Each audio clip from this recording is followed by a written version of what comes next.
Good morning everyone.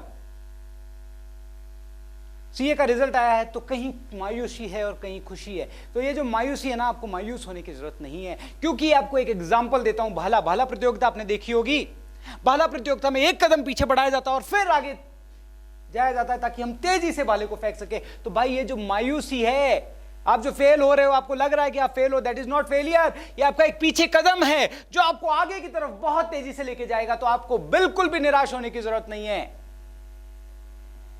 बस एक चीज आप ध्यान रखना कि आपको उन कारणों को आइडेंटिफाइड करना है, उन रीजंस को आइडेंटिफाइड करना है जिस कारण से ये प्रॉब्लम क्रिएट हुई है। हमेशा ना सक्सेस के लिए 3 चीजें बहुत जरूरी है। सबसे पहला माइंडसेट, हमारा बिलीफ सिस्टम। हमें पता होना चाहिए कि यस मैं करूंगा, बीच में छोड़ के नहीं जाना है कोई भी रास्ता। ठीक है, बस अगर आपको समझ में ये समझना होगा सबसे पहले कि आपका माइंडसेट क्लियर है और आपका डायरेक्शन सही है क्या। छोटी सी बात बोलना चाहूंगा, असफलता एक चुनौती है, इसे स्वीकार करो। क्या कमी रह गई देखो और सुधार करो। जब तक सफल ना हो नींद चैन को त्यागो तुम, संघर्ष का मैदान छोड़कर मत भागो तुम, क्योंकि कुछ किए बिना जय जयकार नहीं होती, कोशिश करने वाले की कभी हार नहीं होती। तो सबसे बड़ी इंपॉर्टेंट जो चीज है दैट इज माइंडसेट। आपका माइंडसेट क्लियर होना चाहिए। ऐसा नहीं सर अब मैं नहीं करूंगा, सर मेरे को 2 अटेम्प्ट हो गए, 3 अटेम्प्ट हो गए, सर मैंने धराशायी हो गया, निराश हो गया। बिल्कुल नहीं, उठो, शुरुआत करो, कोई प्रॉब्लम नहीं है। दुनिया फेलियर बोलती है, बोलने दो उसको।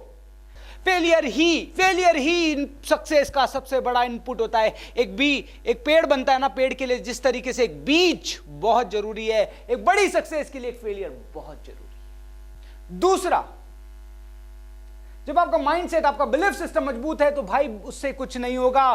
प्रोएक्टिव एक्शन भी होना चाहिए कि आप उस जो आप सोच रहे हैं उसके लिए आप कितना एक्शन कर रहे हैं, आपका एक्शन सही डायरेक्शन में कर रहे हैं या नहीं कर रहे हैं। तो एनालाइज करो कि हमारा एक्शन कहां गलत हो रहा है, कहां प्रॉब्लम्स हो रही है।